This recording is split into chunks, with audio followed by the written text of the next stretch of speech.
Halo teman-teman, salam sejahtera untuk kita semua. Jumpa lagi dengan saya, Yusuf Galang Putranto. Pada kesempatan kali ini, saya akan menjelaskan tentang keamanan informasi. Keamanan informasi adalah perlindungan baik peralatan komputer dan non-komputer, fasilitas, data, dan informasi dari penyalahgunaan pihak-pihak yang tidak berwenang. Tujuan keamanan informasi yang pertama, kerahasiaan. Perusahaan berusaha untuk melindungi data dan informasinya dari pengungkapan orang-orang yang tidak berwenang. Lalu yang kedua, ketersediaan.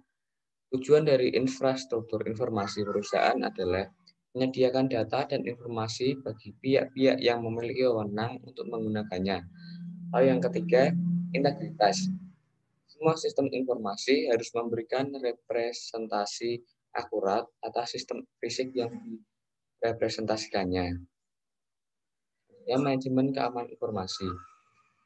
Aktivitas untuk menjaga agar sumber daya informasi tetap aman disebut dengan manajemen keamanan informasi atau Information Security Management (ISM).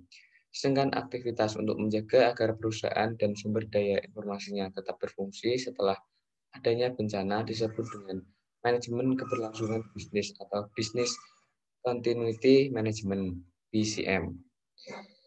Manajemen keamanan informasi.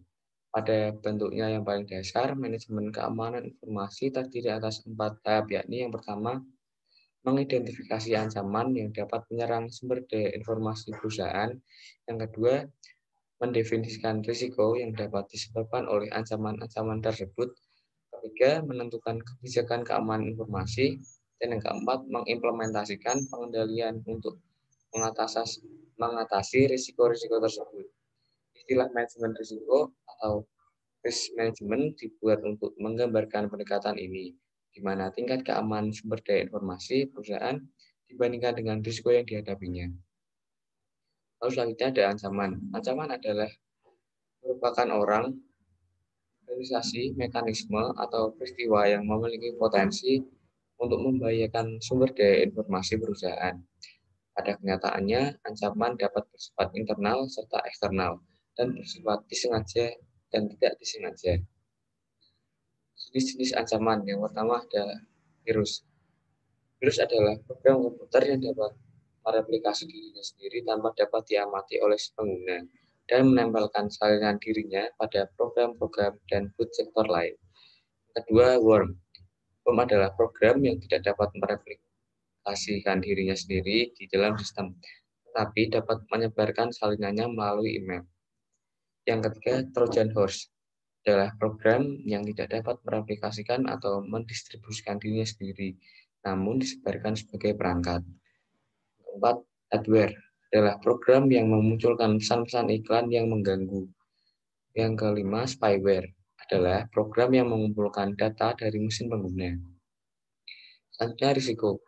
Risiko adalah potensi output yang tidak diharapkan dari pelanggaran keamanan informasi oleh ancaman keamanan informasi. Semua risiko mewakili tindakan yang tidak terotorisasi. Risiko-risiko seperti ini menjadi 4 jenis, yaitu yang pertama, pengungkapan informasi yang tidak terotorisasi dan pencurian. Kedua, penggunaan yang tidak terotorisasi. Ketiga, penghancuran yang tidak terotorisasi dan penolakan layanan. Yang keempat, modifikasi yang tidak terotorisasi. Selanjutnya, persoalan e-commerce. E-commerce atau perdagangan elektronik telah memperkenalkan suatu perusahaan keamanan baru. Masalah ini bukanlah perlindungan data, informasi, dan perangkat lunak, tapi perlindungan dari pemalsuan kartu kredit. Menurut sebuah survei yang dilakukan oleh Gartner Group, pemalsuan kartu kredit 12 kali lebih sering terjadi oleh para retail e-commerce dibandingkan dengan para pedagang yang berurusan dengan pelanggan mereka secara langsung. Manajemen risiko. Manajemen risiko diidentifikasikan sebagai strategi untuk mencapai keamanan informasi. Pendefinisian risiko ada 4 langkah. Yang pertama, identifikasi aset-aset bisnis yang harus dilindungi dari risiko. Yang kedua, menyadari risikonya. Yang ketiga, menentukan tingkatan dampak pada perusahaan jika risiko-risiko benar terjadi. Yang terakhir, menganalisis kelemahan perusahaan tersebut. Selanjutnya ada figur dari kebijakan keamanan informasi. terdiri dari 5 fase. Fase pertama itu inisiasi proyek. Fase inisiasi proyek dilakukan penetapan oleh tim proyek dan komite pengawas proyek keamanan. Lalu fase kedua penyusunan kebijakan, melakukan konsultasi dengan pihak yang berminat dan terpengaruh. Ketiga, konsultasi dan persetujuan, melakukan konsultasi dengan manajemen. Fase keempat itu kesadaran dan pendidikan. Pelatihan kesadaran dan edukasi kebijakan itu diberikan oleh semua unit organisasi. Lalu yang fase kelima, penyebarluasan kebijakan. Kebijakan keamanan juga disebarkan di seluruh unit organisasi. Selanjutnya, pengendalian teknis. Pengendalian teknis adalah pengendalian yang menjadi satu di dalam sistem dan dibuat oleh para penyusun sistem selama masa siklus penyusunan. Pengendalian teknis terdiri dari pengendalian akses yang pertama. Terdapat 3 langkahnya. Yang pertama, identifikasi pengguna, kedua, autentikasi pengguna, dan yang ketiga, otorisasi pengguna. Lalu ada sistem deteksi gangguan. Itu mengenali upaya pelanggaran keamanan sebelum memiliki kesempatan untuk melakukan perusahaan. Contohnya itu adalah anti lunak proteksi virus atau antivirus yang ada di PC kita atau komputer kita. Lalu ada firewall. Firewall berfungsi sebagai penyaring dan penghalang yang membatasi aliran data ke dan dari perusahaan tersebut dan internet.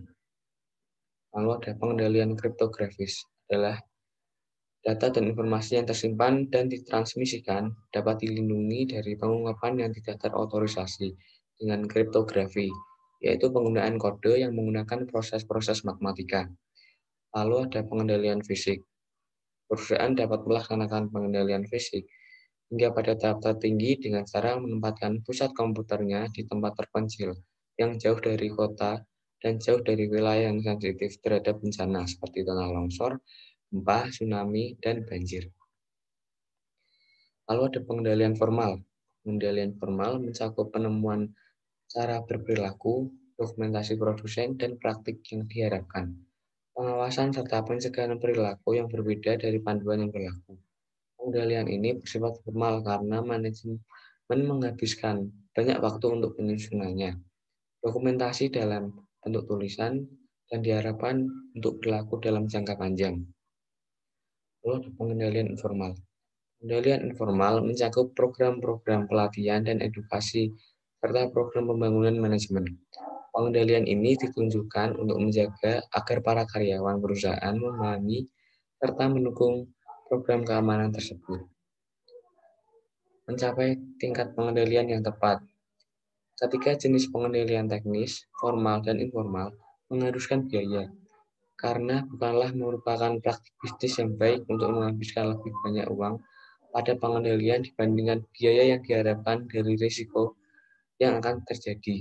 Maka pengendalian harus ditetapkan pada tingkatan yang sesuai. Dengan demikian, keputusan pengendalian harus ditetapkan pada tingkatan yang sesuai. Selanjutnya, dukungan pemerintah dan industri. Beberapa organisasi pemerintah dan internasional telah menentukan standar-standar yang ditunjukkan untuk menjadi panduan bagi organisasi yang ingin mendapatkan keamanan informasi. Beberapa standar ini terbentuk tolak ukur yang telah diidentifikasi sebelumnya sebagai penyedia strategi alternatif untuk manajemen risiko. Khususnya manajemen keberlangsungan bisnis. Aktivitas yang ditunjukkan untuk menentukan operasional setelah terjadi gangguan sistem informasi dengan manajemen keberlangsungan bisnis atau business continuity management. Pada tahun-tahun awal penggunaan komputer, aktivitas ini disebut perencanaan besar atau disaster planning. Namun istilah yang lebih positif, perencanaan kontingensi, menjadi populer. Elemen penting dalam perencanaan kontingensi adalah rencana kontingensi atau contingency plan, yang merupakan dokumen tertulis formal yang menyebutkan secara detail tindakan-tindakan yang harus dilakukan jika terjadi gangguan atau ancaman gangguan pada operasi komputasi perusahaan. Subrencana manajemen keberlangsungan bisnis yang umum mencakup yang pertama, ada rencana darurat. Itu menyebutkan cara-cara yang akan menjaga keamanan karyawan jika terjadi bencana. Yang kedua, rencana cadangan. yaitu perusahaan mengatur agar fasilitas komputer cadangan tersedia seandainya fasilitas biasa hancur atau rusak sehingga tidak bisa digunakan lagi. Yang ketiga itu ada rencana catatan penting. Catatan penting perusahaan adalah dokumen kertas dan media penyimpanan yang penting untuk meneruskan bisnis perusahaan tersebut. Sekian teman-teman yang dapat saya sampaikan pada kesempatan kali ini.